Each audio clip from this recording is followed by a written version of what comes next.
Hi friends, welcome to our channel కథలు చలనచిత్రాలు. ఎప్పుడెప్పుడు వస్తుందా అని ఎదురు చూస్తున్న ఎంసీయూ పార్ట్ 3తో ఈరోజు మేము మీ ముందుకు వచ్చేసాం. పార్ట్ 3లోకి వెళ్లే ముందు చిన్న వివరణ. ఇంతకు ముందులా ఎక్కువ టైం తీసుకోనిలేండి. చాలా మంది క్యారెక్టర్స్ ఉండే ఈ ఎంసీయూ ప్రపంచంలో వాళ్ళ జీవితాలనే మార్చేసే కొన్ని అనూహ్యమైన సంఘటనలు జరగడం వలన వాళ్ళు ఈ టైం లైన్లో భాగమై టైం లైన్ని ముందుకు తీసుకువెళ్ళడానికి కావాల్సిన ఇంపార్టెంట్ రోల్ని ప్లే చేస్తూ ఉంటారు. వాళ్ళ ఆరిజిన్ స్టోరీస్ని కనెక్ట్ చేసేలా లేదా వాళ్ళ లైఫ్లో జరిగే ఇంపార్టెంట్ ఈవెంట్స్ వలన వాళ్ళ నార్మల్ లైఫ్స్ నుంచి సూపర్ హీరోస్గా ట్రాన్స్ఫార్మ్ అయి టైం లైన్లో భాగం అవుతారు. ఆ ఇంపార్టెంట్ ఈవెంట్స్ జరిగేంత వరకు వాళ్ళు ఈ ప్రపంచంలో నార్మల్ క్యారెక్టర్స్గానే ఉంటారు. ఫర్ ఎగ్జాంపుల్, జైలుకి వెళ్ళి తిరిగి వచ్చిన తర్వాత హ్యాంక్ పిమ్ తనని హైర్ చేసుకోవడంతో స్కాట్ లాంగ్ యాంట్ మ్యాన్ గా మారడం, అనుకోకుండా తన లైఫ్ లో జరిగిన యాక్సిడెంట్ వలన తనను తాను హీల్ చేసుకోవడం కోసం సోర్సరస్ సుప్రీం గా మారే దారిలో అడుగులు వేయడం వలన స్టీవెన్ స్ట్రేంజ్ డాక్టర్ స్ట్రేంజ్ గా మారడం లాంటివి అనమాట. ఇందులో మీరు గమనించాల్సిన ఇంకో విషయం ఏంటంటే, ఈ టైం లైన్లో ఇప్పటి వరకు వచ్చిన ప్రీవియస్ 2 వీడియోలు ఈ వీడియోతో కలుపుకుని ఎంటైర్ టైం లైన్లో దాదాపు ఒక 6వ వంతు మాత్రమే. అంటే మనం చూడాల్సిన టైం లైన్ ఇంకా చాలా ఉందన్నమాట. కాబట్టి ఈ యూనివర్స్లో జరిగే మేజర్ ఈవెంట్స్లో భాగమయ్యే అన్ని క్యారెక్టర్స్ ఖచ్చితంగా వస్తాయి. కానీ టైం లైన్ని మనం క్రోనలాజికల్ ఆర్డర్లో ఫార్వర్డ్ మోషన్లో చూస్తున్నాం కాబట్టి రావడానికి టైం పట్టిద్ది అంతే. అలాగే ఇంతకు ముందే చెప్పినట్టు ఈ టైం లైన్ ఎంత పెద్దదో ఒక వీడియోని చేయడానికి కూడా మాకు కూడా అంతే టైం పడుతుంది. కాబట్టి మీరు మా శ్రమను అర్థం చేసుకుని పాజిటివిటీతో మమ్మల్ని ఎంకరేజ్ చేస్తారని ఆశిస్తున్నాం. అలాగే ఈ పార్ట్ 3 వీడియోని ఎక్కడా స్కిప్ చేయకుండా చివరి వరకు చూస్తే లాస్ట్ డికేడ్లో ఎంసీయూ మూవీస్ని చూసిన నోస్టాల్జియా ఫీలింగ్ తిరిగి రావడమే కాకుండా గూస్ బంప్స్ రావడం గ్యారంటీ. ఇంకా లేట్ చేయకుండా స్పాయిలర్ అలర్ట్తో పార్ట్ 3లోకి వెళ్ళిపోదాం. అలాగే ఇంతకు ముందు వచ్చిన 2 పార్ట్స్ని చూడని వాళ్ళు కింద డిస్క్రిప్షన్లో ఇచ్చిన లింక్స్ని క్లిక్ చేసి వాటిని చూసిన తర్వాత దీనిని చూడగలరు. 2008 కల్లా నటాషా రోమనాఫ్ రెడ్ రూమ్లో ఒక ఎఫిషియెంట్ వీడియోల ట్రైనింగ్ కంప్లీట్ చేసుకోవడమే కాకుండా రెడ్ రూమ్కి సంబంధించిన ఎన్నో మిషన్స్ని కంప్లీట్ చేస్తుంది. రెడ్ రూమ్ టార్గెట్స్ని ఎలిమినేట్ చేస్తూ రెడ్ రూమ్లో నుంచి తప్పించుకోవాలి అని నటాషా ట్రై చేస్తున్నప్పటికీ అది కుదరదు. రెడ్ రూమ్కి సంబంధించిన టార్గెట్స్ని వరుసగా ఎలిమినేట్ చేస్తూ ఉండడంతో నటాషా షీల్డ్ దృష్టిలో పడుతుంది. నటాషాని న్యూట్రలైజ్ చేయడానికి షీల్డ్ తన కోడ్ నేమ్ హాకాయ్ అయిన క్లింట్ బార్టన్ని పంపిస్తుంది.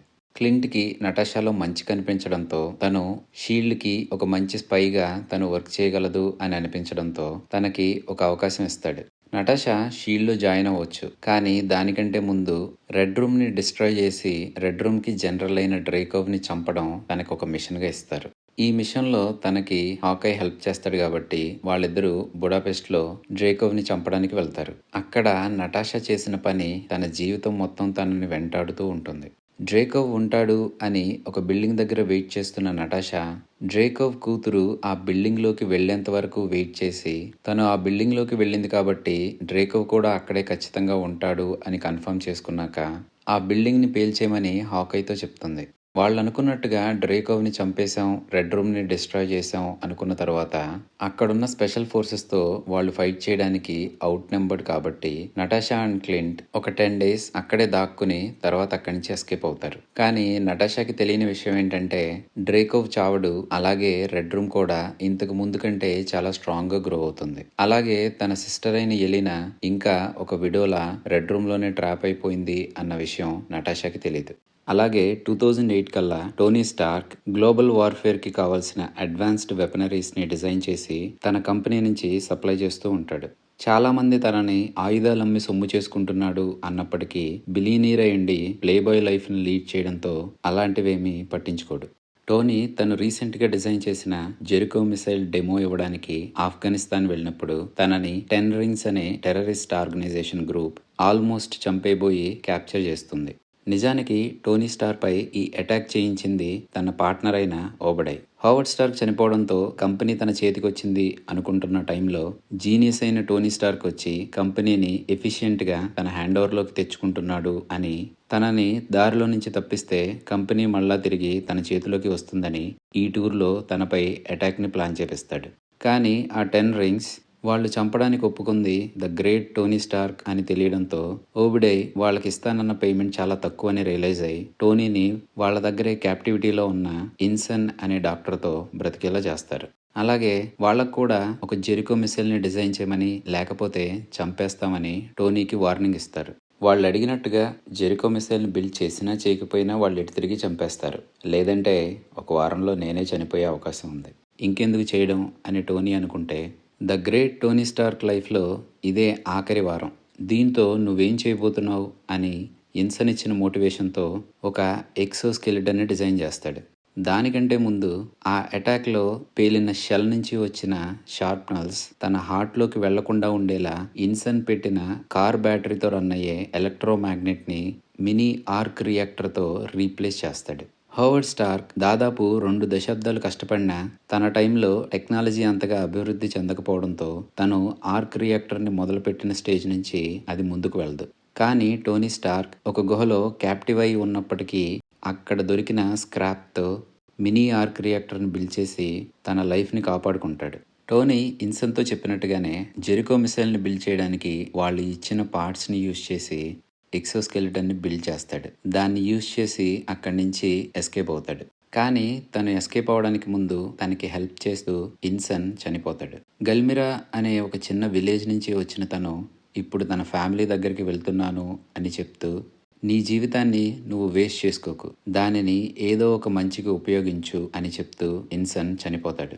టోనీ అక్కడున్న చాలా మందిని చంపి వాళ్ళ దగ్గర ఉన్న తన వెపన్స్ని డిస్ట్రాయ్ చేసి అక్కడి నుంచి ఎస్కేప్ అవుతాడు. కానీ ఆ ఎక్సోస్కెలిటన్లో ఫ్యూయల్ అయిపోవడంతో కొంత దూరం వెళ్ళిన తర్వాత ఎడారిలో పడిపోతాడు.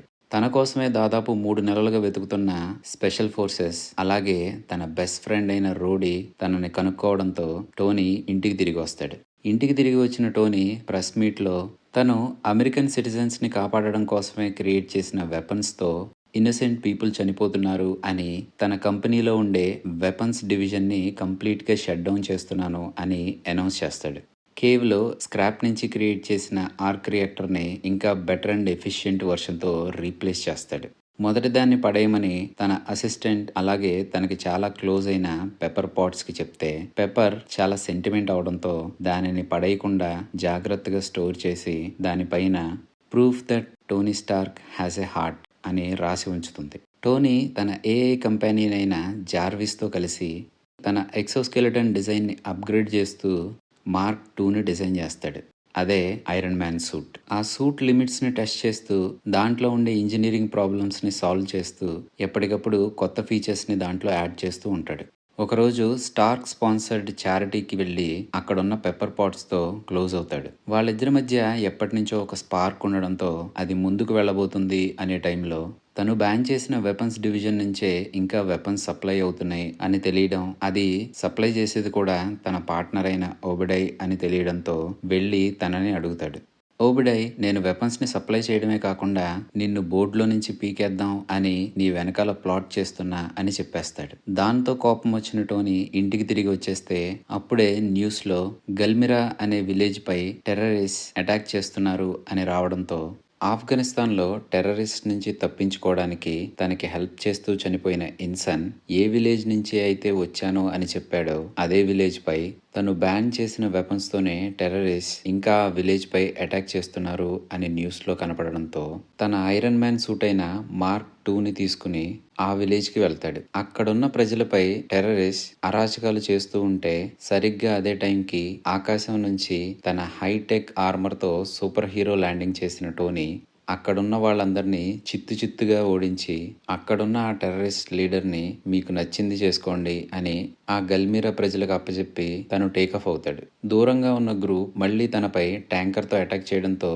కింద పడిన తిరిగి లేచి ఆ ట్యాంకర్ పై ఒక చిన్న మిసైల్ని వేసి దాన్ని కంప్లీట్గా స్మాష్ చేసి వెనక్కి తిరిగి కూడా చూడకుండా అక్కడున్న మిగతా టెర్రరిస్ట్ క్యాంప్స్ అన్నిటిని ఇన్సినరేట్ చేసి ఇంకా తిరిగి వచ్చేద్దామని టేకాఫ్ అయినప్పుడు గ్లోబల్ సర్వైలెన్స్ పేరుతో ప్రపంచంలో ఏ మూల ఏం జరుగుతుందా అని గోతికాడ గుంటనక్కలా చూసే United states of America air force డిపార్ట్మెంట్లో ఆఫ్ఘనిస్తాన్ నుంచి ఏదో అన్ఐడెంటిఫైడ్ ఎయిర్ క్రాఫ్ట్ టేకాఫ్ అయింది అని వాళ్ళు దానిని న్యూట్రలైజ్ చేద్దామని 2 జెట్స్ని పంపిస్తారు. తనపై అటాక్ చేస్తూ క్రాష్ అవబోతున్న జెట్ పైలట్ని టోనీ కాపాడి అదే డిపార్ట్మెంట్లో కల్నల్గా ఉంటున్న తన బెస్ట్ ఫ్రెండ్ అయిన రోడీ హెల్ప్ తీసుకుని సేఫ్గా ఇంటికి తిరిగి వచ్చేస్తాడు.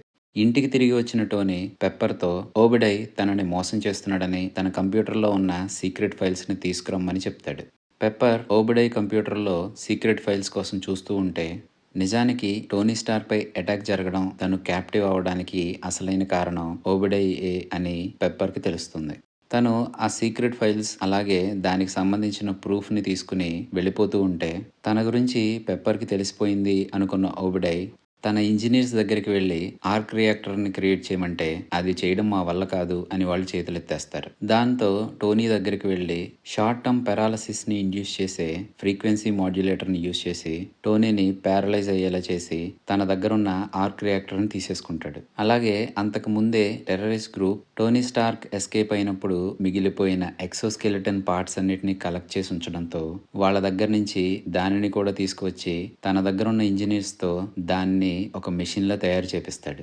తన లైఫ్ని కాపాడుతున్న ఆర్క్ రియాక్టర్ ఓబెడై తీసుకుని వెళ్ళిపోవడంతో ఇంతకు ముందు వర్షన్ 1ని పెప్పర్ పాట్స్తో పడేయమని చెప్పినప్పటికీ తను పడేయకుండా జాగ్రత్తగా స్టోర్ చేసి ఉంచడంతో టోనీ దానిని పెట్టుకుని బ్రతికిపోతాడు.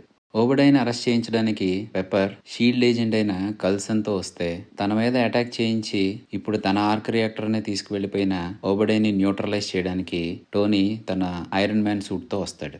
చాలాసేపు ఐరన్ మ్యాన్కి ఐరన్ మాంగర్కి మధ్య జరిగిన బ్యాటిల్లో ఐరన్ మ్యాన్ సూట్లోని పవర్ అయిపోవడంతో టోనీ పెప్పర్తో అక్కడున్న ఆర్క్ రియాక్టర్ని బ్లో చేయమని చెప్తాడు. తను అలాగే చేయడంతో దాంట్లో నుంచి వచ్చిన ఎక్స్ప్లోజన్లో చిక్కుకుని ఓబెడై తన సూట్తో సహా డిస్ట్రాయ్ అయిపోతాడు. తర్వాత రోజు స్టార్క్ ఇండస్ట్రీస్లో జరిగిన ఎక్స్ప్లోజన్ అలాగే అదే టైంలో ఒక ఐరన్ సూట్లో ఉన్న వ్యక్తి సిటీని కాపాడాడు, తను ఎవరు అని ప్రెస్ వాళ్ళు అడుగుతున్నప్పుడు కల్సన్ టోనీకి ఆలబైని క్రియేట్ చేసి కొన్ని నోట్స్ ఇచ్చి వాటిని యాజ్ ఇట్ ఈస్ గా చదవమని చెప్తాడు. జీనియస్ బిలీనియర్ అయిన టోనీ స్టార్క్ ఒకళ్ళు చెప్పింది ఎందుకు చేస్తాడు? ఆ ప్రెస్ మీట్ లో తనే ఐరన్ మ్యాన్ అని తన ఐడెంటిటీని ప్రపంచానికి రివీల్ చేస్తాడు. ఆ రోజు రాత్రి తన ఇంటికి వచ్చిన Nick fury I am iron man అని నువ్వు అనౌన్స్ చేయడంతో ఈ యూనివర్స్ లో నువ్వు కూడా ఒక పార్ట్ అయ్యావు అని తనకి తన అవెంజర్స్ ఇనిషియేటివ్ గురించి చెప్తాడు. ఫ్యూరీ ఎర్త్ను ప్రొటెక్ట్ చేయడానికి మైటీ వారియర్స్ని గ్యాదర్ చేస్తూ ఒక టీంని ఫామ్ చేయడానికి ట్రై చేస్తూ ఉంటే అదే టైంలో క్వాంటమ్ రల్మ్లో ఒక విలన్ రైజ్ అవుతూ ఉంటాడు. సోవియట్ మిసైల్ని స్టాప్ చేసి క్వాంటమ్ రల్మ్లో ఆల్మోస్ట్ 20 ఇయర్స్ నుంచి ట్రాప్ అయిపోయిన జానెట్ వ్యాండైన్ దగ్గరలో ఒక షిప్ క్రాష్ అవడం వలన కాంగ్ అనే ఒక వ్యక్తిని కలుస్తుంది. తను ఒక మల్టీ డైమెన్షనల్ ట్రావెలర్ అని, తన వల్ల జానెట్కి ఎలాంటి హామ్ జరగదని తనని తాను పరిచయం చేసుకుంటాడు. తన షిప్ డైమెన్షన్స్ మధ్య ట్రావెల్ అవుతుంది కాబట్టి దానిని రిపేర్ చేయడానికి జానెట్ హెల్ప్ చేస్తే తనని తన ప్రపంచంలో వదిలిపెడతాను అని కాంగ్ చెప్పడంతో జానెట్ పాడైపోయిన తన షిప్ కోర్ని బాగు చేస్తుంది. తన షిప్ న్యూరోకైనటిక్గా కాంగ్కి కనెక్ట్ అయి ఉండడం వలన కాంగ్ తన షిప్ని స్టార్ట్ చేయగానే Kong and Janet minds interlink అవడం వలన తనని తాను పరిచయం చేసుకున్నట్టుగా తను ఒక హార్మ్లెస్ ట్రావెలర్ కాదని, తను టైమ్ లైన్స్ అన్ని తిరుగుతూ తన వేరియంట్స్ని డిస్ట్రాయ్ చేస్తూ టైమ్ లైన్స్ని డిస్ట్రాయ్ చేస్తున్నాడని రియలైజ్ అయిన జానెట్ ఆ షిప్ యొక్క కోర్ని పిమ్ పార్టికల్స్ యూజ్ చేసి డిస్ట్రాయ్ చేసి అక్కడి నుంచి ఎస్కేప్ అవుతుంది. నిజానికి కాంగ్ ఆరిజిన్ ఎంసీయూలో డిస్టెంట్ ఫ్యూచర్లో జరుగుతుంది. తన వేరియంట్ ప్యారలల్ టైమ్ లైన్స్ ఉన్నాయని వాటితో ఇంటరాక్ట్ అవ్వచ్చని తెలుసుకున్న తర్వాత కొంతకాలం ఒకరికి తెలిసిన నాలెడ్జ్ని ఇంకొకరికి ఎక్స్చేంజ్ చేస్తూ కొంతకాలం వాళ్ళ మధ్య పీస్ కొనసాగిన వేరే టైమ్ లైన్స్ని ఆక్రమించుకుని రూల్ చేయాలి అనే ఆలోచన వాళ్ళ మధ్య రావడంతో ఆ టైమ్ లైన్స్ అన్నిటి మధ్య మల్టీవర్సల్ వార్ బిగిన్ అవుతుంది. వాళ్ళలోంచి వచ్చిన ఒక డేంజరస్ వర్షనే ఈ కాంగ్ ది కాంకరర్. మిగతా టైమ్ లైన్స్లో ఉండే తన వేరియంట్స్ అందరూ కలిసి తనని ఎక్సైల్ చేసి ఆ క్వాంటమ్ రల్మ్లోకి స్పేస్ అండ్ టైంకి అవుట్ సైడ్ బంధిస్తారు. జానెట్ కోర్ని డిస్ట్రాయ్ చేయడంతో తను ఇంటికి తిరిగి వెళ్ళగలిగే ఒక్క అవకాశం కూడా తన చేజారిపోతుంది. కాంగ్ అండ్ జానెట్ ఇద్దరు కూడా ఆ క్వాంటమ్ రల్మ్లో ట్రాప్ అయిపోతారు. 2010 కల్లా టోనీ స్టార్క్ యారగెంట్ ప్లేబాయ్ నుంచి ఒక అమెరికన్ సూపర్ హీరోగా ట్రాన్స్ఫార్మ్ అవుతాడు. రీసోర్సెస్ అండ్ నాలెడ్జ్ని గ్యాదర్ చేసి నెక్స్ట్ జనరేషన్కి దానిని పాస్ ఆన్ చేయడం కోసం కొలాబరేషన్ అవ్వడానికి 2010లో స్టార్క్ ఎక్స్పోని కండక్ట్ చేస్తాడు. కానీ స్టార్క్ తప్ప ఎవరికీ తెలియని విషయం ఏంటంటే ఏ ఆర్క్ రియాక్టర్ అయితే తన చెస్ట్లో ఉన్న షార్ట్నల్స్ని తన హార్ట్లోకి వెళ్లకుండా కాపాడుతుందో అదే ఆర్క్ రియాక్టర్ స్టార్క్ని చంపేస్తూ ఉంటుంది. ఆర్క్ రియాక్టర్ కోర్లో ఉండే ఎలిమెంట్ పెల్లేడియం. అది ఒక హార్మ్ఫుల్ కెమికల్స్ని తన బాడీలోకి ఇంజెక్ట్ చేయడంతో తన బ్లడ్ కంటామినేట్ అవుతూ ఉంటుంది. ఆ ఎలిమెంట్‌ని రీప్లేస్ చేయడానికి పీరియాడిక్ టేబుల్‌లో ఉండే అన్ని ఎలిమెంట్ కాంబినేషన్స్‌లో తను ఆర్క్ రియాక్టర్ కోర్‌ని డిజైన్ చేయడానికి ట్రై చేస్తాడు కానీ ఏదీ వర్క్ అవ్వదు. సో, తను ఎంతో కాలం బతకడు అని తెలుసుకున్న స్టార్క్ తన సక్సెసర్‌గా పెప్పర్ పాట్స్‌ని స్టార్క్ ఇండస్ట్రీస్‌కి సీఈఓగా అపాయింట్ చేస్తాడు. అదే టైంలో టోనీ స్టార్క్ సూట్ ఒక రెవల్యూషనరీ టెక్ అయినప్పటికీ అదొక వెపన్‌లా చూస్తుంది యూఎస్ గవర్నమెంట్. దానిని హ్యాండ్ ఓవర్ చేయమని స్టార్క్‌ని కోర్టుకు కూడా పిలుస్తుంది. నిజానికి హైడ్రా అప్పటికి యూఎస్ గవర్నమెంట్‌ని కూడా ఇన్ఫిల్ట్రేట్ చేసి ఉంటుంది. స్టార్క్ తన సూట్‌ని యూఎస్ గవర్నమెంట్‌కి హ్యాండ్ ఓవర్ చేయాలి అని అరేంజ్ చేసిన ఆ మీటింగ్‌ని లీడ్ చేస్తున్న సెనేటర్ హైడ్రాలో మెంబర్. టోనీ స్టార్క్ ఆ మీటింగ్‌ని హ్యాండిల్ చేసిన విధానం అయితే ఒక క్లాసిక్ అని చెప్పుకోవచ్చు. అక్కడున్న స్క్రీన్స్ అన్నిటినీ చిటికలో తను హ్యాక్ చేసి తన సూట్‌ని రిప్లికేట్ చేయడానికి చేసే ఎక్స్పెరిమెంట్స్ ఎక్కడెక్కడ జరుగుతున్నాయి, ఎలా ఫెయిల్ అవుతున్నాయి అని అందరికీ చూపించి iron man suit working prototype తన దగ్గరే ఉంది. మిగతా కంట్రీస్‌కి దానిని డిజైన్ చేయడానికి 5-10 ఇయర్స్ పడితే హ్యామర్ ఇండస్ట్రీస్‌కి మాత్రం 20 ఇయర్స్ పడుతుంది అంటూ ఆ సూట్‌ని యూఎస్ గవర్నమెంట్‌కి ఎందుకు హ్యాండ్ ఓవర్ చేయాలో చెప్పడానికి వచ్చిన జస్టిన్ హ్యామర్‌ని కూడా ఎగతాళి చేస్తాడు స్టార్క్. అలాగే ఆ కౌన్సిల్‌తో నా సూట్‌ని నేను మీకు ఇవ్వను. ఎందుకంటే ఐరన్ మ్యాన్ సూట్ నేను ఒకటే. 2 వేరు వేరు కాదు. ఇది నా దగ్గరే వర్క్ చేస్తుంది. నేనే మీకున్న న్యూక్లియర్ డిటరెంట్‌ని, మీ సేవియర్‌ని. మీరు ఎప్పుడెప్పుడు వస్తుందా అని ఎదురు చూస్తున్న ఆ ప్రపంచ శాంతిని నేను సక్సెస్ఫుల్‌గా ప్రైవేటైజ్ చేశాను. నన్ను నేను సంతృప్తిపరుచుకునే విధంగానే నా దేశానికి కూడా నేను సేవ చేస్తాను అని చెప్పి స్టార్క్ అక్కడి నుంచి వెళ్ళిపోతాడు.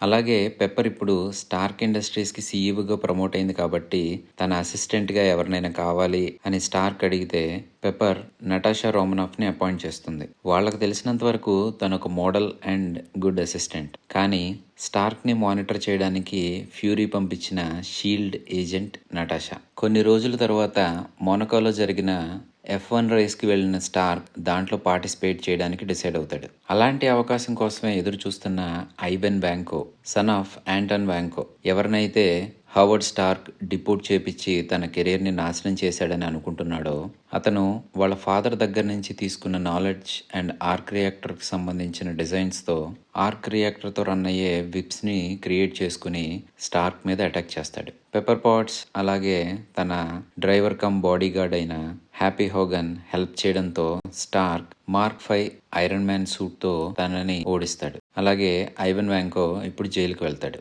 ఇది ఇలా ఉంటే 5 సంవత్సరాలుగా జనరల్ రాస్ బ్రూస్ బ్యానర్ కోసం వెతుకుతుంటే బ్రూస్ బ్యానర్ ఇప్పుడు బ్రెజిల్లో ఉన్నాడు అని తెలుసుకుని తనను క్యాప్చర్ చేయడానికి ఒక టీంని పంపిస్తాడు. ఆ టీంని లీడ్ చేసేది ఎమిల్ బ్లాన్స్కీ. తన అన్ని మిషన్స్ని సక్సెస్ఫుల్గా కంప్లీట్ చేసుకునే బ్లాన్స్కీ హల్క్ అక్కడి నుంచి ఎస్కేప్ అవడంతో ఈ మిషన్లో ఫెయిల్ అవుతాడు. అప్పటి నుంచి హల్క్ని క్యాప్చర్ చేయడం లేదా తనని ఓవర్ పవర్ చేయడమే బ్లాన్స్కీకి పర్సనల్ వెండెట్టాగా మారిపోతుంది. బ్యానర్ రాస్ నుంచి తప్పించుకోవడానికి యూఎస్ నుంచి బయటికి వచ్చాడనే కానీ తను హల్క్కి క్యూర్ కోసం తన బ్లడ్ శాంపిల్స్ని యూఎస్లో ఉండే డాక్టర్ శామ్యూల్కి పంపిస్తూ ఉంటాడు.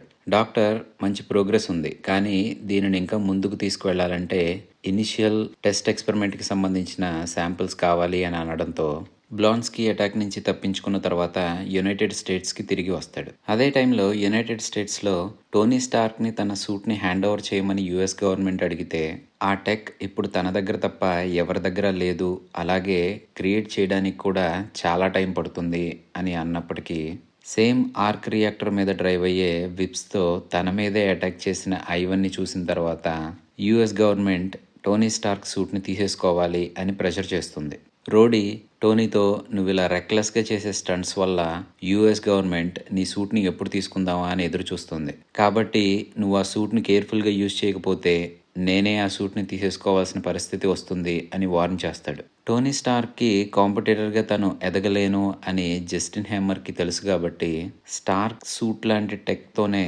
స్టార్క్పై అటాక్ చేసిన ఐవన్ వ్యాంకోని జైలు నుంచి తప్పించి తనకి సూట్స్ డిజైన్ చేయమని, అలా చేస్తే నీకు నీ ఫ్రీడమ్తో పాటు మనీ అండ్ ఫేమ్ను కూడా నేను ఇప్పిస్తాను అని ఐవన్తో ఒప్పందం కుదుర్చుకుంటాడు. అలాగే ఆ సూట్స్ అన్నిటినీ తనకి ఎక్స్పో టైం కల్లా హ్యాండ్ ఓవర్ చేయాలని జస్టిన్ ఐవన్తో చెప్తాడు.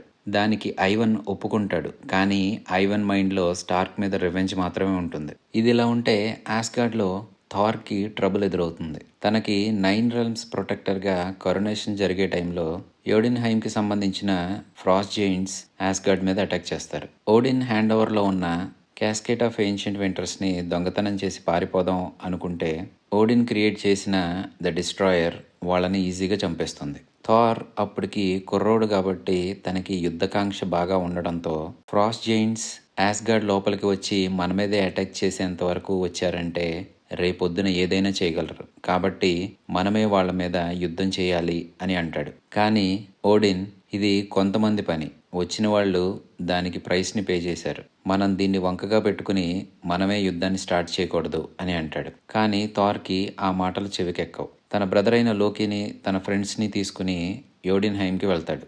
యాస్గార్డ్ నుంచి 9 రెల్మ్స్కి కనెక్ట్ అయి ఉండే బైఫ్రాస్ట్ని కంట్రోల్ చేసే హ్యామ్డైల్ 9 రెల్మ్స్లో ఎక్కడ ఉన్నదాన్నైనా ఎలాగైనా చూడగలడు. థార్ తన ఫ్రెండ్స్తో యోడిన్హైమ్కి వెళ్ళాలి అని హ్యామ్డైల్తో చెప్తే తను వాళ్ళని పంపించడానికి ఇష్టపడకపోయినప్పటికీ అసలు ఫ్రాస్ట్ జెయింట్స్ యాస్గార్డ్లోకి తనను దాటుకుని ఎలా వచ్చారో తెలియాలి అని థార్ని యోడిన్హైమ్పై ఇన్వెస్టిగేట్ చేయడానికి పంపిస్తాడు. ఇదిలా ఉంటే ఎర్త్ పైన టోనీ యుఎస్ గవర్నమెంట్ తన దగ్గరున్న సూట్ని తీసేసుకోవాలి అని ట్రై చేస్తుంది అని తెలిసినప్పటికీ తనేటి తిరిగి తన బ్లడ్ కంటామినేట్ అయ్యి కొన్ని రోజుల్లో పోతాను కాబట్టి పోయే ముందు ఫుల్గా ఎంజాయ్ చేయాలి అని నటాషా ఇచ్చిన సజెషన్తో తన బర్త్డే పార్టీని గ్రాండ్గా అరేంజ్ చేసి తన సూట్తో రచ్చరచ్చ చేస్తాడు.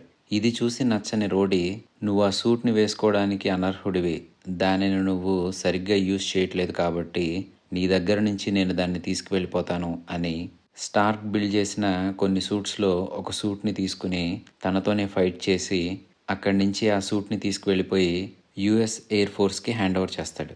రాత్రి హ్యాంగ్ ఓవర్ దిగిన తర్వాత టోనీ ఒక చోట కూర్చుని డోనట్ తింటుంటే ఫ్యూరీ తన దగ్గరకు వచ్చి, నువ్వు పోవడానికి ఎక్కువ కాలం లేదు కదా, మరి దాని గురించి నువ్వేం చేయట్లేదా అని అడుగుతాడు. టోనీ పీరియాడిక్ టేబుల్లో ఉన్న అన్ని ఎలిమెంట్స్తో నేను కాంబినేషన్స్ పర్మిటేషన్స్ ట్రై చేశాను, ఏది యూజ్ కాలేదు అని అంటాడు. నటాషాతో లిథియం డయాక్సైడ్ని ఇంజెక్ట్ చేపించి దీంతో నీ సిమ్టమ్స్ కొన్ని రోజులు తగ్గుతుంది, దానివలన నీ వర్క్ని కంటిన్యూ చేయడానికి కావాల్సిన టైం దొరుకుతుంది అని తనని తీసుకువెళ్ళి హౌస్ అరెస్ట్ చేపిస్తాడు. తన ఫాదర్ అయిన హవర్డ్ స్టార్క్ షీల్డ్ని ఫౌండ్ చేసిన ఒక మెంబర్ అని తన లైఫ్ టైం వర్క్కి సంబంధించిన బాక్స్ని టోనీకి ఇచ్చి తనని హౌస్ అరెస్ట్లో ఉంచి మానిటర్ చేయడానికి ఏజెంట్ కల్సన్ని అక్కడ పెట్టి ఫ్యూరీ వెళ్ళిపోతాడు. యోడిన్హైమ్కి వెళ్ళిన థార్ అక్కడ తనకి ఫ్రాస్ట్ జెయింట్స్కి మధ్య జరిగిన సంభాషణలో ఫ్రాస్ట్ జెయింట్స్ థార్ని చిన్న చూపు చూస్తున్నారు అని థార్ ఫైట్ మొదలు పెడతాడు. ఇదే టైంలో ఫ్రాస్ట్ జెయింట్స్ టచ్ చేసిన వాళ్ళకి గాయాలు అవుతూ ఉంటాయి, కానీ లోకి మాత్రం బ్లూ కలర్లోకి మారి తనని టచ్ చేసిన వాడిని చంపేస్తాడు. ఇక్కడే లోకికి తను ఒక ఆస్గార్డియనా కాదా అనే అనుమానం మొదలవుతుంది. ఫ్రాస్ట్ జెయింట్స్తో యుద్ధం చేసే వాళ్ళ ఫ్రెండ్స్తో ఉన్న థార్ అవుట్ నెంబర్డ్ అవడంతో థార్ యోడిన్హైమ్ మీద యుద్ధానికి వెళ్ళాడు అని తెలుసుకున్న ఓడిన్ అక్కడికి వస్తాడు. లాఫీతో ఇది ఒక బాయ్ మొదలు పెట్టింది కాబట్టి పిల్ల చేష్టగా అనుకుని వదిలేయమంటే తను వదలనంటాడు.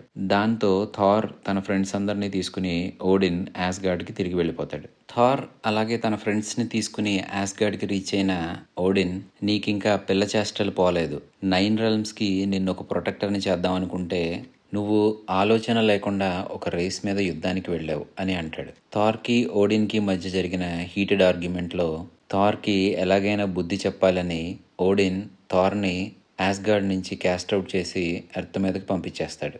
అలాగే తన వెపన్ అయిన మ్యోల్నిర్ హ్యామర్ని ఎవరైతే దీనిని ఎత్తడానికి అర్హులో వాళ్ళకి థార్కున్న పవర్ అంతా వస్తుంది అని దాని మీద స్పెల్ లాక్ వేసి విసిరేస్తాడు. అది ఎర్త్ మీదే యునైటెడ్ స్టేట్స్లో ఉన్న న్యూ మెక్సికోలో పడుతుంది. ఇదే టైంలో ఆస్ట్రోఫిజిసిస్ట్ అయిన జేన్ ఫాస్టర్ తన అప్రెంటిస్ అయిన డార్సీ లూయిస్ అలాగే తన మెంటర్ అయిన ఎరిక్ సెల్విక్తో కలిసి 9 రెల్మ్స్ని కనెక్ట్ చేసే ఐన్స్టైన్ రోసన్ బ్రిడ్జ్ గురించి, కన్వర్జెన్స్ ఫెనామినా గురించి స్టడీ చేస్తూ ఉంటుంది. యాస్గార్డ్ నుంచి క్యాస్ట్ అవుట్ అయిన థార్ బైఫ్రాస్ట్ నుంచి ఎర్త్ మీద కరెక్ట్గా జేన్ ఫాస్టర్ వెళ్లే వెహికల్ మీద పడతాడు. జేన్ థార్ని తీసుకువెళ్ళి హాస్పిటల్లో జాయిన్ చేస్తుంది. మెక్సికోలో ఉన్న హ్యామర్ గురించి చుట్టుపక్కల ఉన్న వాళ్ళకి తెలియడంతో వాళ్ళందరూ ఆ హ్యామర్ని లేపడానికి ట్రై చేస్తూ ఉంటారు. ఇది ఆ నోట ఈ నోట చేరి షీల్డ్ వరకు వెళ్తుంది. అదొక ఎక్స్ట్రా టెరెస్ట్రియల్ ఆబ్జెక్ట్ కాబట్టి దాన్ని షీల్డ్ పొజిషన్లోకి తీసుకోవడానికి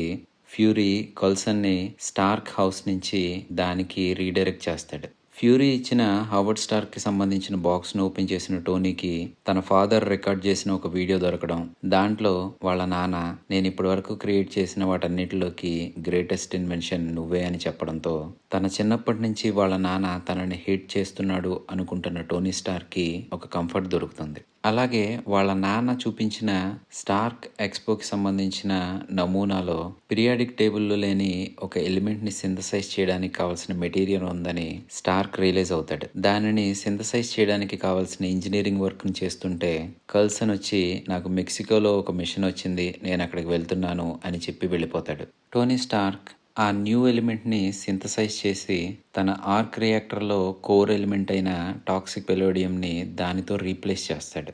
ఆ రోజు రాత్రి స్టార్క్ ఎక్స్పోలో జస్టిన్ హ్యామర్ తన రోబోట్స్ గురించి ప్రెజెంటేషన్ ఇస్తుంటే వాటిని కంట్రోల్ చేస్తున్న ఐవన్ వాటిని సివిలియన్స్పై అటాక్ చేసేలా ప్రోగ్రామ్ చేసి యాక్టివేట్ చేస్తాడు. అదే టైంకి కొత్త ఎలిమెంట్తో తన ఆర్క్ రియాక్టర్ని ఫంక్షనింగ్ చేపిస్తున్న టోనీ స్టార్క్ తన సూట్తో వచ్చి వాటిని న్యూట్రలైజ్ చేయడానికి ట్రై చేస్తూ ఉంటాడు. జస్టిన్ హ్యాండ్ ఓవర్లో ఐవన్ ఉన్నాడని స్టార్క్ ద్వారా తెలుసుకున్న నటాషా రోమనాఫ్ ఐవన్ లొకేషన్ తెలుసుకుని హ్యాపీతో అక్కడికి చేరుకుని రిమోట్గా రోడీ సూట్ని రీబూట్ చేస్తుంది. ఇప్పుడు రోడీ అండ్ టోనీ కలిసి మిగతా రోబోట్స్ అన్నిటిని డిస్ట్రాయ్ చేసి అలాగే ఐవన్తో ఫైట్ చేసి తనని న్యూట్రలైజ్ చేస్తారు. తను ఓడిపోతున్నాను అని తెలుసుకున్న ఐవన్ ఆల్రెడీ తను డిజైన్ చేసిన సూట్స్ అన్నిటిలో సెల్ఫ్ డిస్ట్రక్టివ్ ప్రోగ్రామ్ ని ఇన్స్టాల్ చేశాడు కాబట్టి దానిని యాక్టివేట్ చేస్తాడు. సరిగ్గా అలాంటి ఒక సూట్ పెప్పర్ పాట్స్ పక్కన ఎక్స్ప్లోడ్ అవ్వబోయే టైంకి టోనీ వచ్చి పెప్పర్ని సేవ్ చేస్తాడు. 2008లో వాళ్ళిద్దరి మధ్య హోల్డ్ అయిన స్పార్క్ ఇప్పుడు మళ్ళీ రీసర్ఫేస్ అవడంతో వాళ్ళిద్దరూ డేటింగ్ మొదలు పెడతారు. ఆ తర్వాత రోజు యునైటెడ్ స్టేట్స్ చేరుకున్న బ్రూస్ బ్యానర్ తన ఓల్డ్ ల్యాబ్కి వెళ్ళి తనపై జరిగిన ఎక్స్పెరిమెంట్కి సంబంధించిన డేటా గురించి సెర్చ్ చేస్తే అదంతా ఎరైజ్ చేయబడి ఉంది అని తెలుసుకుంటాడు. ఇదే టైంలో ఆస్గార్డ్లో లోకి ఫ్రాస్ట్ జెయింట్స్ తనని టచ్ చేసినప్పుడు తనకేమీ కాలేదు, ఎందుకని నేను అసలు నిజంగా ఆస్గార్డియన్నా కాదా అని ఓడిన్ని ప్రశ్నించడంతో ఓడిన్ తనకి నిజం చెప్తాడు. నా చిన్నప్పటి నుంచి నువ్వు నాకు చెప్పిందంతా అబద్ధమే అని లోకి తనపై అరవడంతో ఓడిన్ కొలాప్స్ అయి స్లీప్ లోకి వెళ్ళిపోతాడు. థార్ అవుట్ క్యాస్ట్ అయి ఉండడం వలన ఓడిన్ స్లీప్ లోకి వెళ్ళడం వలన ఇప్పుడు ఆస్గార్డ్ రూలర్ గా లోకి ఉంటాడు. ఇదిలా ఉంటే ఎర్త్ మీద జేన్ థార్ కి భూమిపై ఉండే డెలిషియస్ ఫుడ్ ని కస్టమ్స్ ని పరిచయం చేస్తూ ఉంటుంది. అదే టైంలో వాళ్ళకి 50 మైల్స్ దూరంలో ఉన్న ఒక క్రేటర్ గురించి వినడంతో థార్ అది నా హ్యామర్, నేను తీసుకోవాలి అని జేన్ హెల్ప్ తీసుకుని అక్కడికి రీచ్ అవుతాడు. ఆల్రెడీ దానిని షీల్డ్ హ్యాండ్ ఓవర్ లో పెట్టిన కల్సన్ థార్ షీల్డ్ పెరిమీటర్ ని బ్రేక్ చేసి లోపలికి వచ్చి హ్యామర్ ని తీసుకోవడానికి ట్రై చేస్తుంటే ఏం జరుగుతుందా అని వెయిట్ చేసి చూస్తాడు. థార్ ఇంకా హ్యామర్ ని ఈల్ చేయడానికి కావాల్సిన వర్తి కాలేదు కాబట్టి థార్ చేతికి ఆ హ్యామర్ రాదు. దాంతో షీల్డ్ పెరిమీటర్ ని బ్రేక్ చేయడం వలన థార్ ని కల్సన్ కస్టడీలో ఉంచుతాడు. షీల్డ్ కస్టడీలో ఉన్న థార్ దగ్గరికి లోకి వచ్చి వాళ్ళ నాన్న అయిన ఓడిన్ 9 realms కి ప్రొటెక్టర్ అవ్వాల్సిన నువ్వు అవుట్ క్యాస్ట్ అవడంతో దానిని తట్టుకోలేక చనిపోయాడని, ఇప్పుడు ఆస్గార్డ్ కి రూలర్ గా నేనున్నానని, ఓడిన్ చావుకి నువ్వు కారణమని, మదర్ నీ మీద చాలా కోపంగా ఉందని, తను నిన్ను ఆస్గార్డ్లోకి అలౌ చేయనివద్దని చెప్పిందని, కాబట్టి నేను ఆస్గార్డ్కి తిరిగి రావడానికి ఒప్పుకోలేను అని చెప్తాడు. దాంతో థార్ నేను చేయకూడని తప్పు చేశాను, ఇది నా ఫేట్ అని దానిని యాక్సెప్ట్ చేస్తాడు. ఎరిక్ సెల్విక్ థార్ తన ఫ్రెండ్ అని, తప్పిపోయి అక్కడికి వచ్చాడని కల్సన్తో చెప్పి తనని విడిపించుకుని తీసుకువెళ్తాడు. కల్సన్ తనని పంపించేసినప్పటికీ తనని మానిటర్లో ఉంచుతాడు. తిరిగి జేన్ దగ్గరికి వచ్చిన థార్ జేన్ కి క్లోజ్ అవుతాడు. జేన్ తన ఎక్స్పెరిమెంట్స్ గురించి, తను చేసిన బైఫ్రాస్ట్ కి సంబంధించిన స్టడీస్ గురించి థార్ కి చెప్తే థార్ 9 realms ని కనెక్ట్ చేసే ఈగ్రిజిల్ ట్రీ గురించి తనకి ఎక్స్ప్లెయిన్ చేస్తాడు. వాళ్ళిద్దరూ ఒకరితో ఒకరు ప్రేమలో పడతారు. ఇదిలా ఉంటే లోకి యోడిన్హైమ్కి వెళ్ళి తన బయోలాజికల్ ఫాదర్ అయిన లాఫీతో ఒక ఒప్పందం కుదుర్చుకుంటాడు.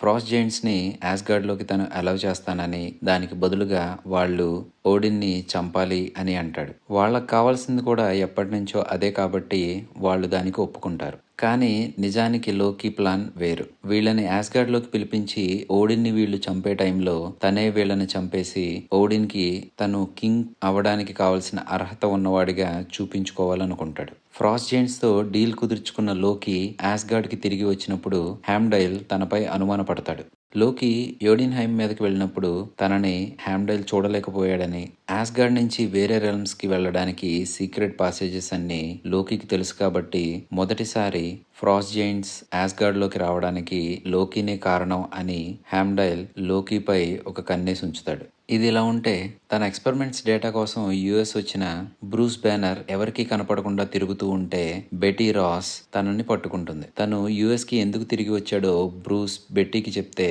ఆ ఎక్స్పెరిమెంట్కి సంబంధించిన డేటా కాపీ తన దగ్గర ఉందని బెట్టీ బ్రూస్కి ఆ కాపీని ఇస్తుంది. ఇదే టైంలో రాస్ సూపర్ సోల్జర్ సీరంకి సంబంధించిన శాంపుల్ని బ్లాన్స్కీకి ఇస్తాడు. దాంతో బ్లాన్స్కీకి super strength and speed abilities వస్తాయి. నెక్స్ట్ డే బెట్టీకి బాయ్ చెప్పి బ్యానర్ అక్కడి నుంచి వెళ్ళిపోదాం అనుకునే టైంకి తన లొకేషన్ తెలియడంతో రాస్ గ్రూప్ ఆఫ్ సోల్జర్స్తో అలాగే సీరం ఎన్హాన్స్డ్ బ్లాన్స్కీతో అక్కడికి వస్తాడు. వాళ్ళు అటాక్ చేయడంతో హల్క్ బయటికి వచ్చి అక్కడ వాళ్ళందరినీ న్యూట్రలైజ్ చేసి తనని టాంట్ చేస్తున్న బ్లాన్స్కీని సివియర్గా ఇంజూర్ చేసి ఈ క్రాస్ ఫైర్లో చిక్కుకున్న బెట్టీని సేవ్ చేసి అక్కడి నుంచి వెళ్ళిపోతాడు. జనరల్ రాస్ ఇప్పటిదాకా హల్క్ ఒక మాన్స్టర్ అని అనుకుంటూ ఉంటే హల్క్ తన కూతుర్ని కాపాడడం, తన కూతుర్ని తీసుకుని అక్కడి నుంచి వెళ్ళిపోవడం చూసి షాక్ అవుతాడు. ఇది ఇలా ఉంటే యాస్గార్డ్లో లోకి ఒక రూత్లెస్ కింగ్గా పెట్టే రూల్స్ని తట్టుకోలేక హ్యామ్డైల్ థార్ ఫ్రెండ్స్ని థార్కి సపోర్ట్ ఇవ్వడం కోసం ఎర్త్ మీదకి పంపిస్తాడు. తన అనుమతి లేకుండా అలా చేసినందుకు లోకి హ్యామ్డైల్ని ఫ్రీజ్ చేసి థార్ని తన ఫ్రెండ్స్ని ఎగ్జిక్యూట్ చేయడానికి డిస్ట్రాయర్ని ఎర్త్ మీదకి పంపిస్తాడు. ఎర్త్ మీదకి వచ్చిన డిస్ట్రాయర్ అక్కడ ఉన్న వాటన్నిటిని నాశనం చేస్తూ ఉండడంతో తన ఫ్రెండ్స్ని, జేన్ని అలాగే ఇన్నోసెంట్ సివిలియన్స్ని కాపాడడం కోసం థార్ తనని తాను సాక్రిఫైస్ చేసుకోవడానికి సిద్ధపడతాడు. డిస్ట్రాయర్ తనని సివియర్గా ఊండ్ చేసి అక్కడి నుంచి వెళ్ళిపోతూ ఉంటుంది. ఇలా సెల్ఫ్లెస్గా తనని తాను సాక్రిఫైస్ చేసుకోవడానికి ట్రై చేసిన థార్కి ఓడిన్ చెప్పినట్టుగా ఆ హ్యామర్ని ఈల్డ్ చేసే వర్తీనెస్ వచ్చింది కాబట్టి హ్యామర్ తిరిగి తన రైట్ఫుల్ ఓనర్ అయిన థార్ దగ్గరికి వచ్చేస్తుంది. దాంతో తన పవర్స్ తిరిగి రావడంతో ఆ డిస్ట్రాయర్ని డిస్ట్రాయ్ చేసి అక్కడ ఉన్న వాళ్ళందరినీ కాపాడతాడు థార్. అలాగే కల్సన్కి తను ఒక అలైగా ఉంటానని, దానికి బదులుగా జేన్ దగ్గర నుంచి వాళ్ళు తీసుకున్న జేన్ రీసెర్చ్ నంతా తిరిగి ఇచ్చేయాలని అంటాడు. దానికి కల్సన్ ఒప్పుకుంటాడు. థార్ బైఫ్రాస్ట్ సమ్మన్ చేయడానికి హ్యామ్డైల్ని పిలవడంతో హ్యామ్డైల్ ఐస్ నుంచి బ్రేక్ ఫ్రీ అయ్యి బైఫ్రాస్ట్ని ఓపెన్ చేస్తాడు. థార్ ఎర్త్ మీద నుంచి యాస్గార్డ్కి రిటర్న్ అయ్యేటప్పుడు జేన్ని కిస్ చేసి తనతో మళ్ళీ తిరిగి వస్తానని ప్రామిస్ చేసి తన ఫ్రెండ్స్తో కలిసి యాస్గార్డ్కి తిరిగి వస్తాడు.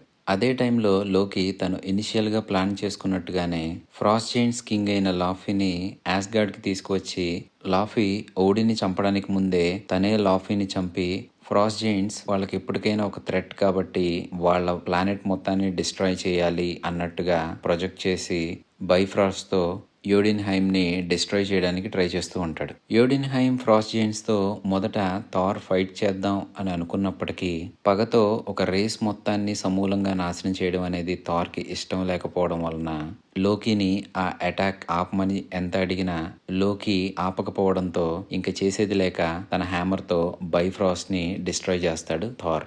బైఫ్రాస్ట్ డిస్ట్రాయ్ అయితే తను ప్రేమిస్తున్న జేన్ని కలిసే అవకాశం ఉండదు అని తెలిసిన యోడిన్హైమ్పై లోకి చేస్తున్న అటాక్ని ఆపడానికి అదే మార్గం అని దానిని డిస్ట్రాయ్ చేస్తాడు. బైఫ్రాస్ట్ డిస్ట్రాయ్ అవడంతో థార్ అండ్ లోకి వాయిడ్లోకి పడిపోతూ ఉంటే అదే టైంకి తన స్లీప్లో నుంచి నిద్ర లేచిన ఓడిన్ వచ్చి వాళ్ళిద్దరిని కాపాడతాడు. థార్ అయితే పైకి వస్తాడు కానీ తన అదర్ ప్లాన్స్ని ఎగ్జిక్యూట్ చేయడం కోసం లోకి వాయిడ్లోకి వెళ్ళిపోతాడు. ఇది ఇలా ఉంటే ఎర్త్ మీద ఎవరినైతే కలవడానికి బ్రూస్ బ్యానర్ యునైటెడ్ స్టేట్స్కి వచ్చాడో బెటీ అండ్ బ్రూస్ కలిసి అతని దగ్గరికి వెళ్తారు. డాక్టర్ శామ్యుయల్ ఇప్పటి వరకు తను చేసిన రీసెర్చ్ వలన వచ్చిన సీరంని బ్రూస్కి ఇస్తాడు. దాని రిజల్ట్స్ ఏంటో ఇంకా తెలియకముందే రాస్ తన ఆర్మీతో ఇంకా సీరం ఎన్హాన్స్డ్ బ్లాన్స్కీతో అక్కడికి వస్తాడు.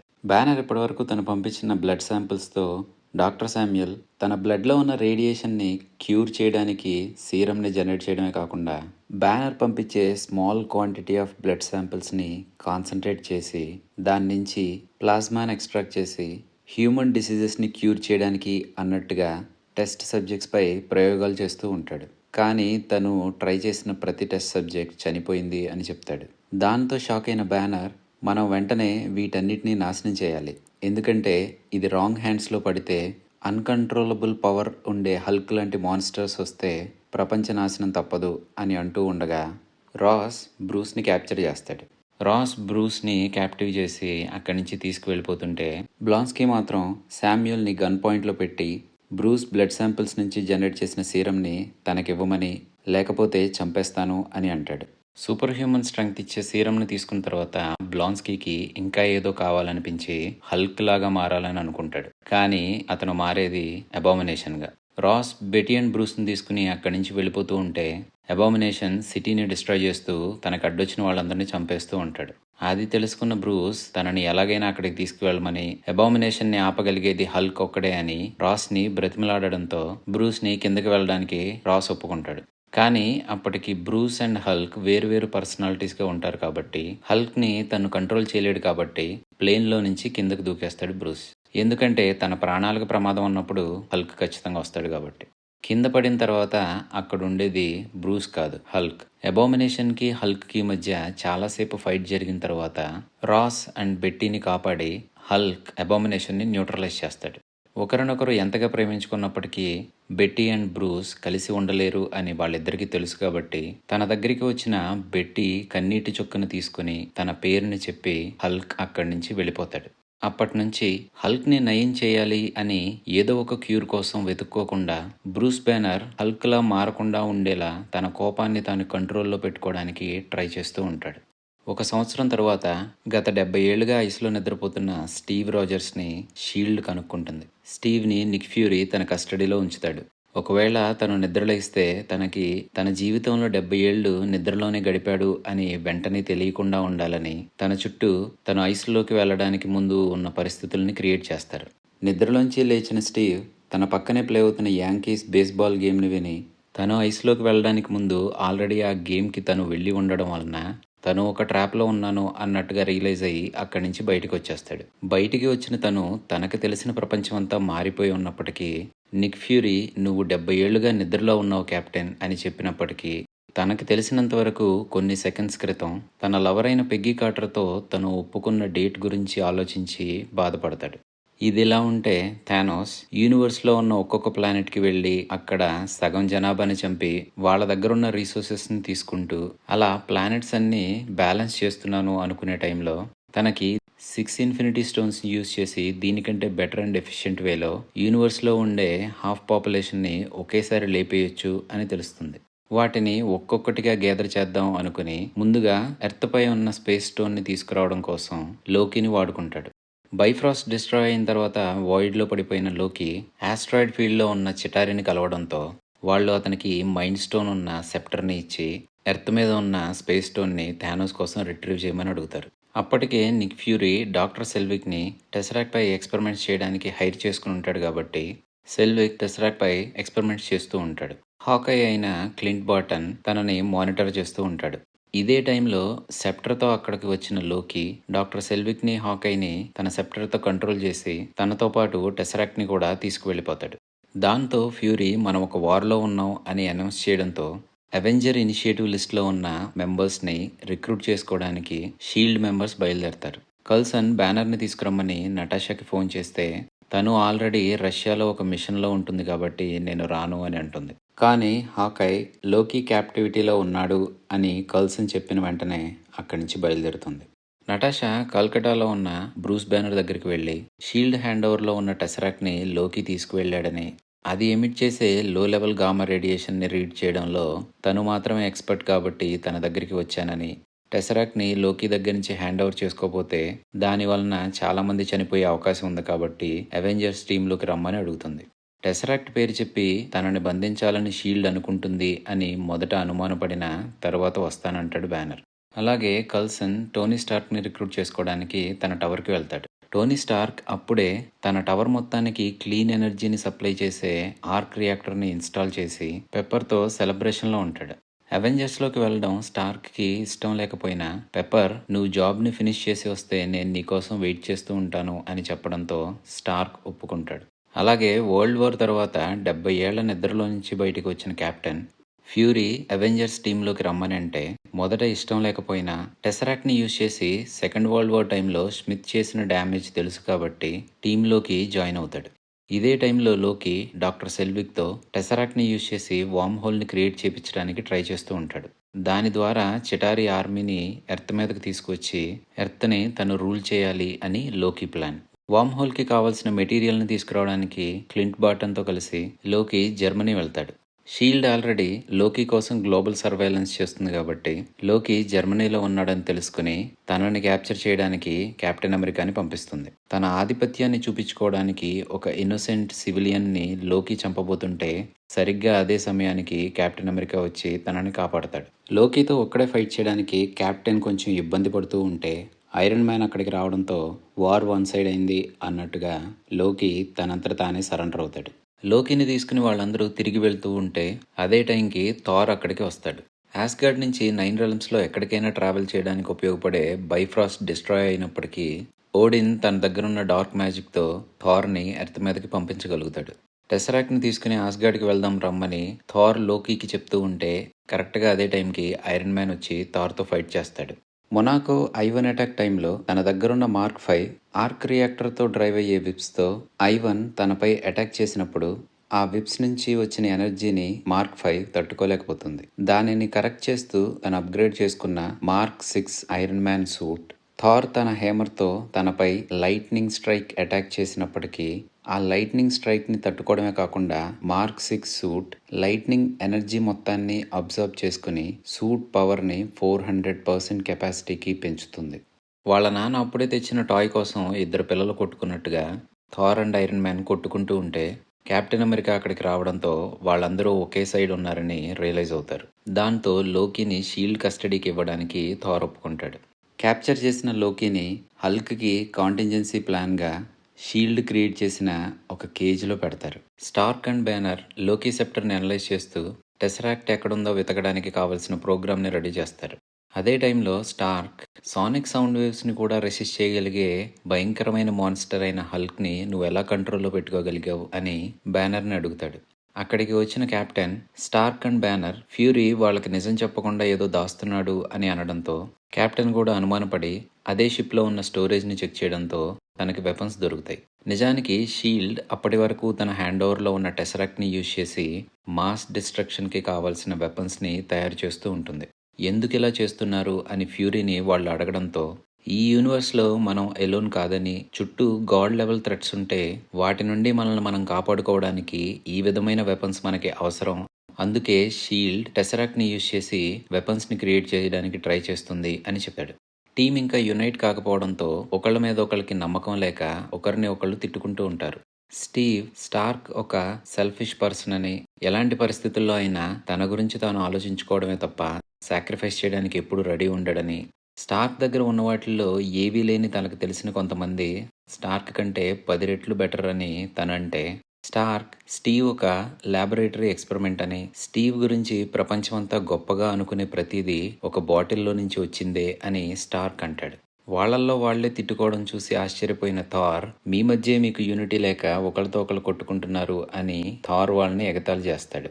ఫ్యూరీ నటాషాతో బ్యానర్ని సెప్టర్ నుంచి దూరంగా తీసుకువెళ్ళమని అంటే మీరు నా కోసం క్రియేట్ చేసిన కేజ్లో పెట్టి నన్ను చంపుదామని మీరు అనుకుంటున్నారేమో, అది మీ వల్ల కాదు. ఎందుకంటే హల్క్కి అద్దు పొద్దు లేదు అనే డిప్రెషన్ నాకు బాగా పెరిగిపోయినప్పుడు నన్ను నేను గన్తో సూసైడ్ చేసుకోవడానికి ట్రై చేస్తే హల్క్ బుల్లెట్ని చూయింగ్ గమ్ ఊసినట్టుగా బయటికి ఊసేశాడు అని బ్యానర్ అంటాడు. అదే టైంలో లోకీతో కంట్రోల్ చేయబడుతున్న హాకాయ్ అక్కడికి వచ్చి షిప్ పైన అటాక్ చేయడంతో టీం స్ప్లిట్ అవుతుంది.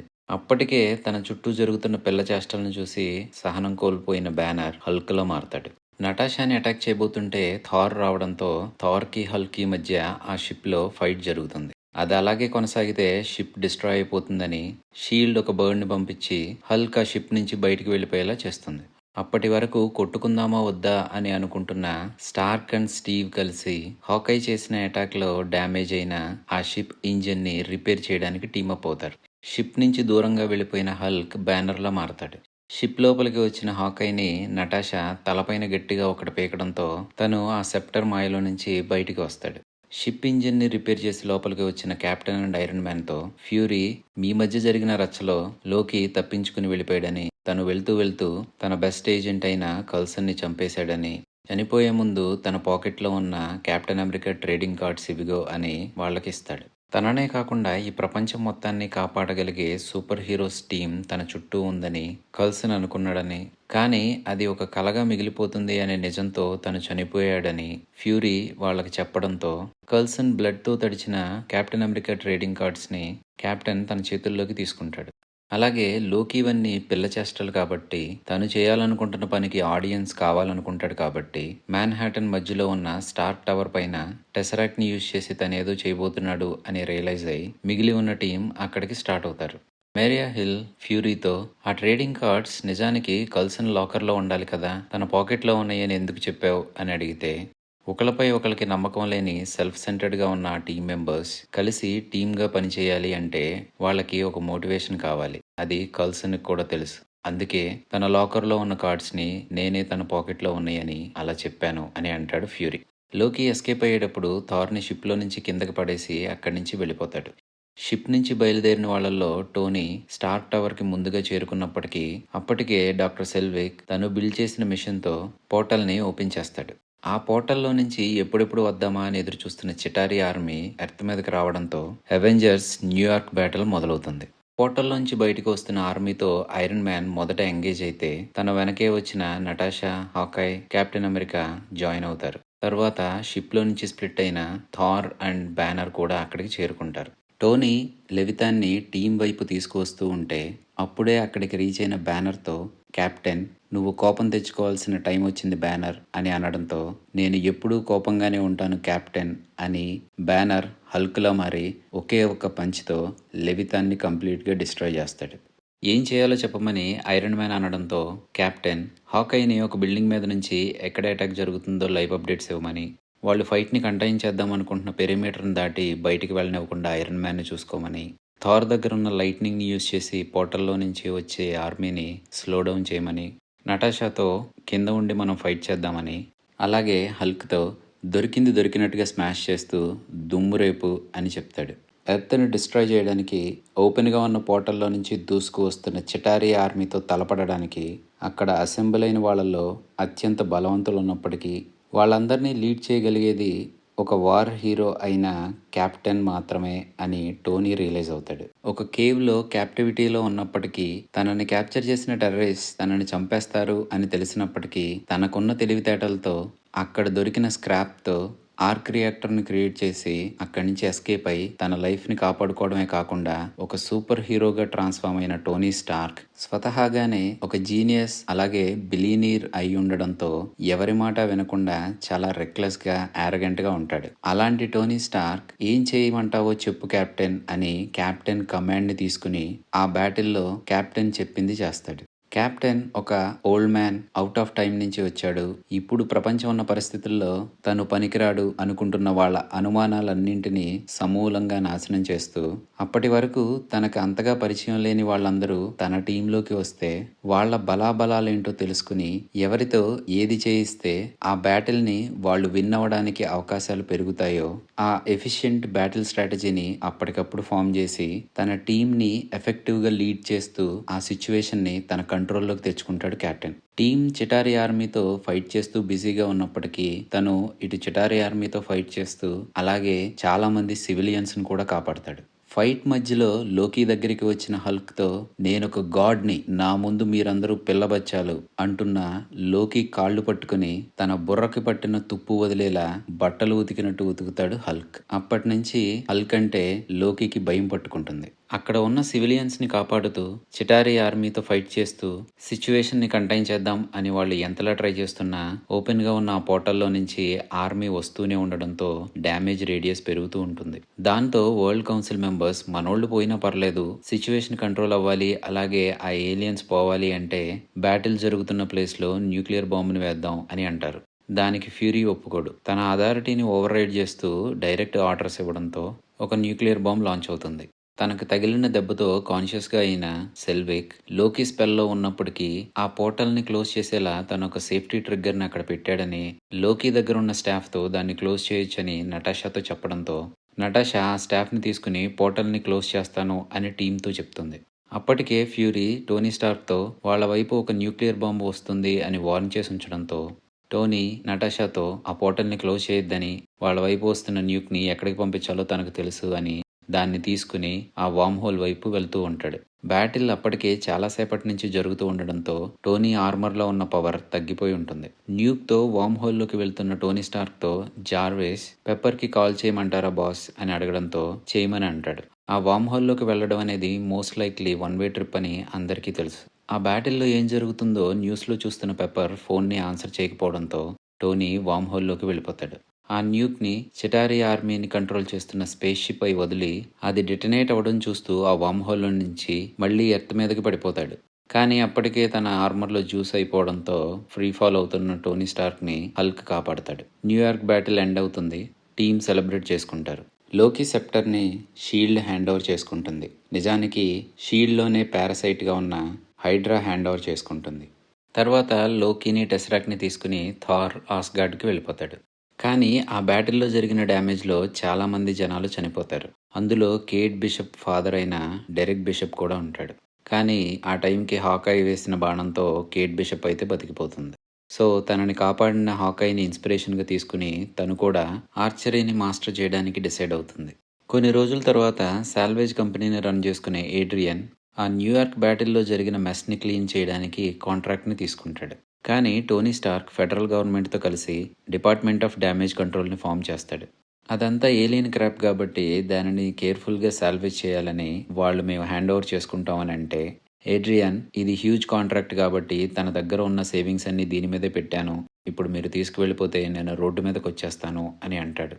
అయినా వినకుండా ఆ department of damage control members వాళ్ళని అక్కడి నుంచి పంపించేస్తూ అలాగే ఇప్పటి వరకు మీరేమైనా ఏలియన్ ఎగ్జాటిక్ మెటీరియల్ని ఆల్రెడీ కలెక్ట్ చేసుంటే వాటిని త్వరలోనే హ్యాండ్ ఓవర్ చేయాలని చెప్తారు.